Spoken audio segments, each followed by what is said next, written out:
A child identifies his own murderer. From a life 30 years ago, the photograph slipped from 5-year-old Michael Chun's small hands and fluttered to the kitchen floor, but not before he had pointed at one face in the group with a trembling finger and whispered words that would haunt his mother for months to come. "That's him, Mama. That's the man who killed me." The black and white photo showed a group of construction workers from 1992, and the face Michael had identified belonged to a man named Vincent Torres, a man who had been dead for 15 years. But what made Lisa Chun's blood run cold wasn't just her son's impossible claim about recognizing his own murderer from a previous life. It was the fact that Michael had never seen this photograph before, had never heard the name Vincent Torres, and was pointing to a man who had indeed been suspected of murder 30 years ago, in a case that had never been solved. What unfolded over the next year would take the Chun family on a journey through decades-old police files, forgotten newspaper clippings, and the darkest corners of human memory, as they discovered that some secrets refuse to stay buried, and that justice sometimes finds a way to speak through the most innocent voices. The boy who knew too much Lisa. Chun had always known her adopted son was special, but she never imagined just how extraordinary Michael's gifts would prove to be. She and her husband David had adopted Michael from a foster care system when he was 18 months old, after his birth parents had died in a car accident. From the beginning, Michael had displayed an unusual maturity and an inexplicable sadness that seemed far too heavy for such young shoulders. As Michael grew older, his behavior became increasingly puzzling. He would wake up from nightmares speaking about the other family and the house by the water. He talked about having a different name, Tommy, and described a life that bore no resemblance to his current circumstances. Most disturbing of all, he spoke about being hurt by someone he trusted, about betrayal and violence that no 5-year-old should be able to comprehend. "Mama," he would say with heartbreaking matter-of-factness, "when I was Tommy, I lived near the big water with boats. I had a mama and papa who looked different from you, and I had a big brother named Carlos. But then the bad man who worked with papa hurt me really bad, and I had to come be with you instead." Lisa, a social worker who had seen her share of traumatized children, recognized the signs of genuine psychological distress. But Michael had never experienced anything that could account for such vivid, detailed memories of violence and betrayal. His birth parents had died when he was barely walking, and his time in foster care had been brief and, according to all records, uneventful. The breakthrough came on a rainy Saturday afternoon in November. Lisa had been going through old case files from her work, organizing documents for a presentation about missing children cases. Michael was playing quietly nearby when he suddenly became very still, staring at a photograph that had fallen from one of the folders. The photo was from a 1992 construction site where a young boy named Tommy Ramirez had gone missing.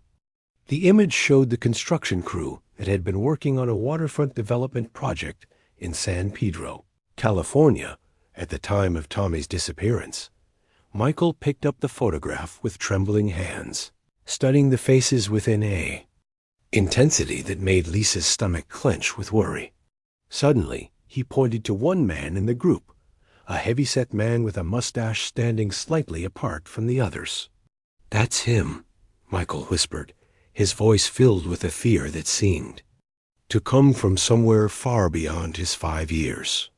"That's Vincent. He was Papa's friend, but he was really bad. He hurt me and put me in the dark place where nobody could find me." The impossible connection. Lisa stared at her son in shock. The photograph was from a case she had been reviewing for her presentation, The Unsolved Disappearance of 6-year-old Tommy Ramirez in 1992. Tommy had vanished from a construction site where his father, Eduardo Ramirez, worked as a foreman. Despite extensive searches and investigations, the boy had never been found. But how could Michael possibly know anything about this case? He had never seen this photograph before, had never heard the name Tommy Ramirez, and had been born 8 years after the boy's disappearance. Yet he was providing specific details about the case with an accuracy that made Lisa's hands shake. "Michael," she said carefully, "how do you know about this man?" "Because he's the one who hurt Tommy," Michael replied, still staring at the photograph. Vincent worked for Tommy's papa, but he was stealing money from the job. Tommy saw him putting money in his car that wasn't supposed to be his, and Vincent got really scared that Tommy would tell. Michael's voice took on a distant quality, as if he were recounting a movie he had seen rather than describing personal memories. Vincent told Tommy he wanted to show him something cool at the construction site. But when they got there, Vincent got really angry and said Tommy couldn't tell anyone what he saw. Tommy tried to run away, but Vincent caught him, and Michael's voice trailed off, and he began crying, not the typical tears of a frustrated 5-year-old, but the deep, heartbroken sobs of someone processing genuine trauma. Lisa gathered her son in her arms, her mind racing. She had worked on enough missing children cases to know that the details Michael was providing, the theft of money from a construction site, the luring of a child to an isolated location, were consistent with patterns seen in similar crimes. But how could her 5-year-old son possibly know these things? The investigation begins that night. After Michael was asleep, Lisa pulled out the complete case file on Tommy Ramirez's disappearance. What she read made her question everything she thought she knew about her son's mysterious past. Tommy Ramirez had indeed disappeared from a waterfront construction site in San Pedro on August 15, 1992. His father, Eduardo, had been the foreman on a project to build luxury condominiums along the harbor. Tommy had been visiting the site with his father when he vanished without a trace. The police investigation had revealed financial irregularities at the construction company, with evidence suggesting that someone had been embezzling funds from the project. Several workers had been questioned, including a man named Vincent Torres, who had been the site's equipment manager. Torres had been considered a person of interest in both the theft and Tommy's disappearance, but there hadn't been enough evidence to charge him with either crime. The case had eventually gone cold, and Torres himself had died in a workplace accident in 2007, taking any secrets he might have held to his grave. But it was what Lisa found in the witness statements that made her heart race. Eduardo Ramirez had told police that his son was very observant and had recently asked questions about why one of the workers was putting company tools in his own truck. The worker Eduardo suspected was Vincent Torres. The parallels to Michael's account were impossible to ignore. A 6-year-old boy witnesses theft at a construction site. The thief realizes he's been seen and lures the child to an isolated location. The boy disappears and is never found. Lisa stared at the case files spread across her kitchen table, struggling to process what she was seeing. Her adopted son was providing details about a 30-year-old missing child case with an accuracy that defied explanation. He was identifying a specific suspect who had indeed been investigated by police. And he was doing it all while claiming to be the reincarnation of the missing boy. Seeking professional help, desperate for answers, Lisa made an appointment with Dr. Patricia Hendricks, a child psychologist who specialized in trauma and unusual behavioral patterns. She was careful not to mention the past life aspects of Michael's claims, instead focusing on his nightmares and apparent memories of violence. Dr. Hendricks spent several sessions with Michael, using play therapy and art therapy to help him express his fears and memories. What she discovered left her as puzzled as Michael's parents. Michael is exhibiting signs of post-traumatic stress disorder, Dr. Hendricks explained to Lisa and David after her 3rd session with their son. But the trauma he's describing, being murdered by someone he trusted, is not something he could have experienced in his current life. Yet his emotional responses are completely genuine. He's not making this up or seeking attention. He truly believes he experienced these events. During the therapy sessions, Michael had drawn detailed pictures of the construction site, complete with cranes, concrete mixers, and a view of the harbor. He had drawn a man with a mustache putting boxes in a truck, and a little boy watching from behind a pile of construction materials. Most disturbing of all, he had drawn what appeared to be a child's body hidden in a concrete foundation. The level of detail in his drawings is remarkable, Dr. Hendricks noted.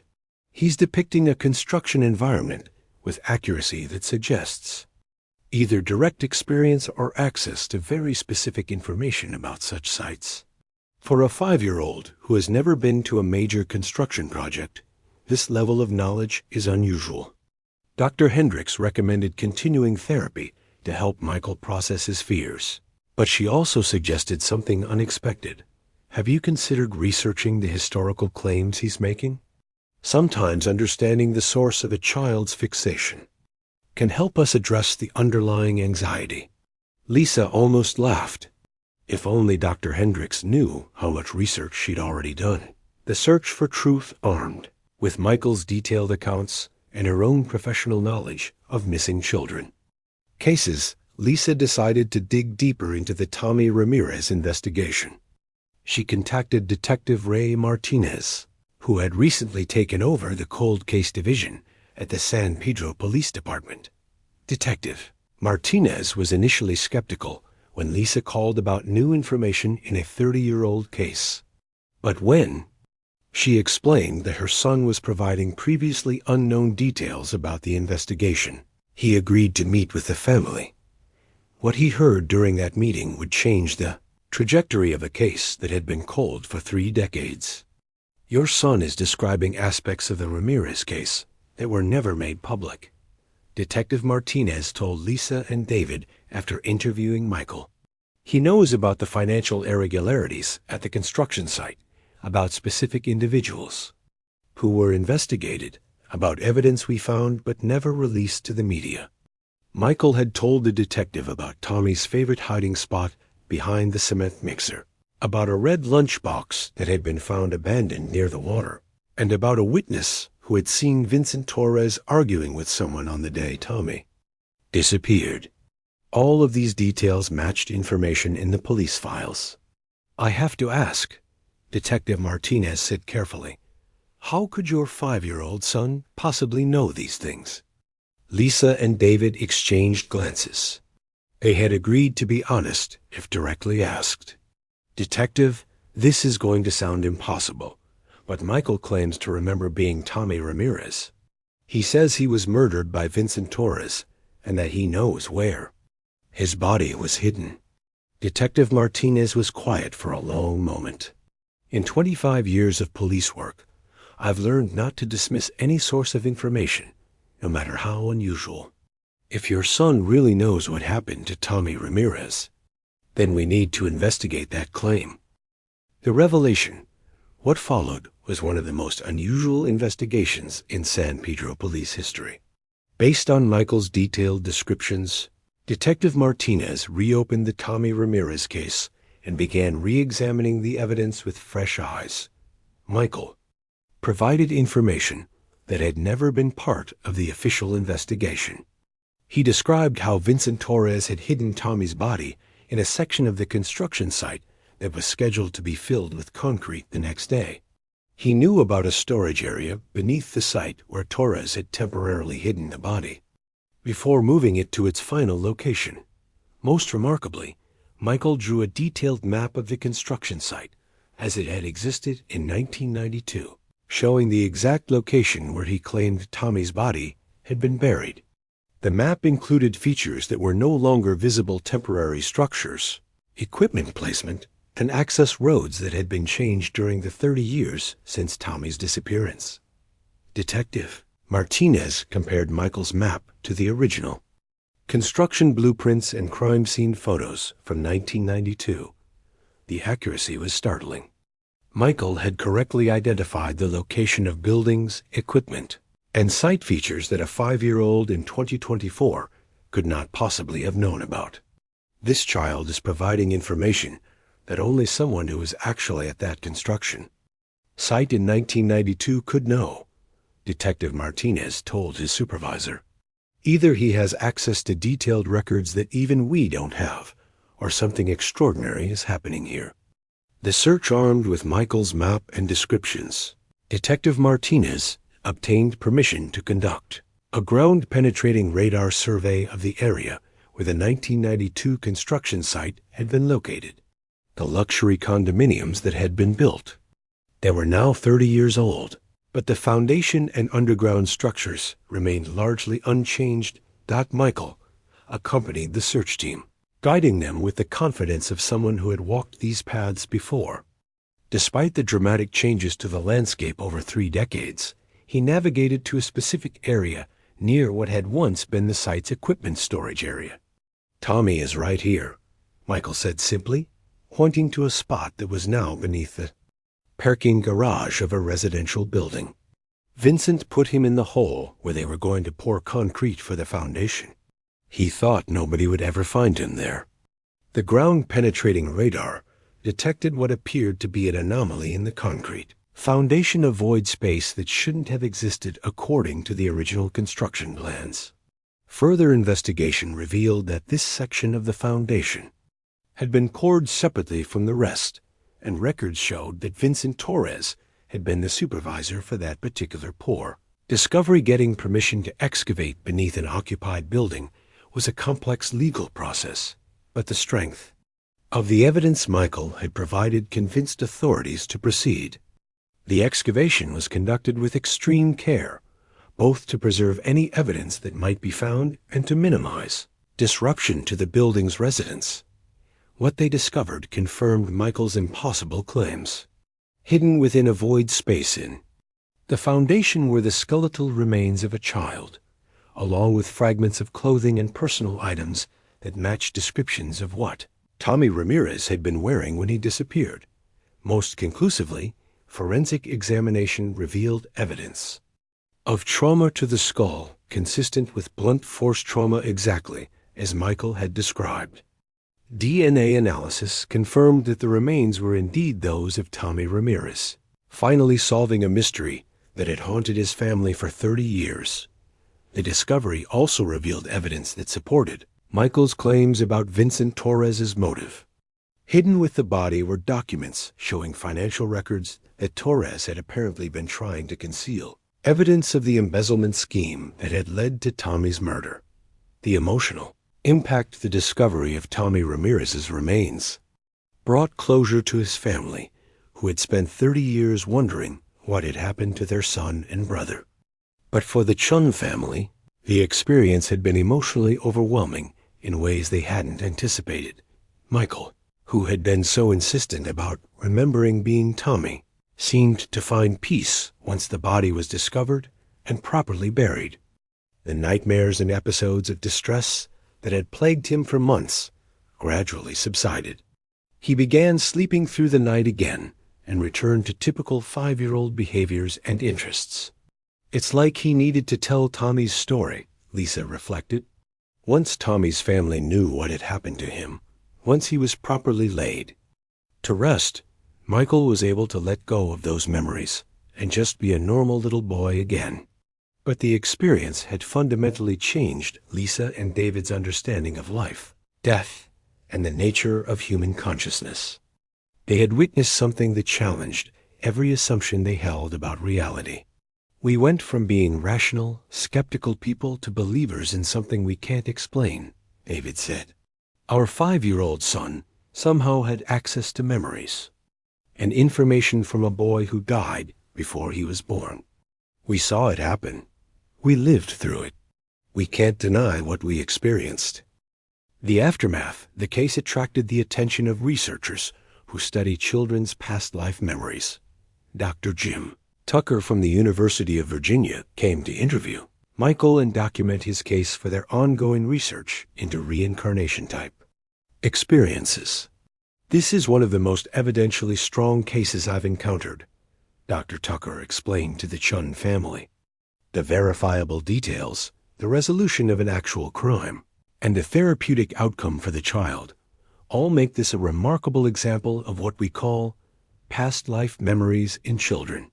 He documented over 150 specific claims Michael had made about Tommy's life and death, 142 of which could be independently verified through police records, family accounts, and physical evidence. The accuracy rate was unprecedented in Dr. Tucker's research. Whether we understand the mechanism or not, Dr. Tucker concluded, something extraordinary occurred here. This child had access to information that helped solve a real crime and bring closure to a grieving family. That's a profound and meaningful outcome, regardless of how we explain it. The Ramirez family's healing for Tommy's family, the discovery brought both closure and renewed grief. His mother, Maria Ramirez, now in her 70s, was finally able to bury her son properly and say goodbye after 3 decades of uncertainty. I always knew Tommy was trying to tell us something, she said at the memorial service. I never imagined he would find a way to speak through another child, but I'm grateful that he did. Now I can finally rest, knowing what happened to my baby and that the person who hurt him can't hurt anyone else. Tommy's brother Carlos, who had been 8 years old when his little brother disappeared, spoke about the impact of finally knowing the truth. For 30 years, I've wondered if Tommy was still alive somewhere, if he was suffering, if I could have done something to protect him. Now I know he's at peace, and I can be at peace too. The family welcomed Michael and the Chuns with open arms, creating an extended family connection that honored both Tommy's memory and Michael's present life. They shared stories about Tommy's personality, his interests, and his dreams, helping Michael understand the life he claimed to remember. The broader implications, the case of Michael Chun and Tommy Ramirez, raises profound questions about the nature of consciousness, justice, and the possibility that some connections transcend death itself. How could a 5-year-old child have detailed knowledge of a murder that occurred before he was born? How could his memories lead to the resolution of a decades-old cold case? Science doesn't yet have answers to these questions, but the evidence is undeniable. A real crime was solved, a real family found closure, and a real mystery was finally put to rest, all because a small child somehow had access to information that conventional understanding says he couldn't possibly possess. Detective Martinez, who has since become an advocate for investigating unusual sources of information in cold cases, often speaks about the Ramirez case as the most meaningful investigation of his career. That little boy gave Tommy Ramirez a voice from beyond the grave, he says. He made sure that Tommy's story was finally told and that his family could find peace. I've seen a lot of things in 25 years of police work, but nothing as profound as that. Living with the extraordinary today, Michael is a typical 6-year-old who loves soccer, video games, and spending time with his friends. He rarely mentions Tommy anymore, and when he does, it's with the casual fondness one might have for a character from a favorite book, someone whose story was important but is no longer actively present in his daily life. The Chun family has learned to live with the extraordinary nature of their experience.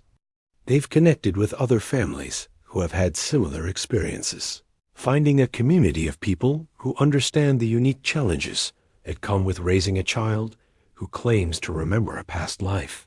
The most important thing we learned, Lisa reflects, is that taking Michael seriously, believing his experiences rather than dismissing them, was crucial to his healing and to solving Tommy's case. If we had ignored him or tried to suppress his memories, a family might never have found closure. The family has also gained a deeper appreciation for the resilience of the human spirit and the power of love to transcend even death.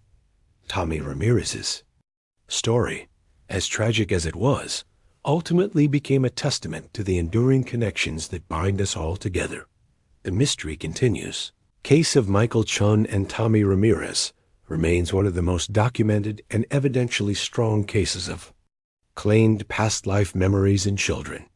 It has been studied by researchers, featured in academic papers, and cited as evidence for the survival of consciousness after death.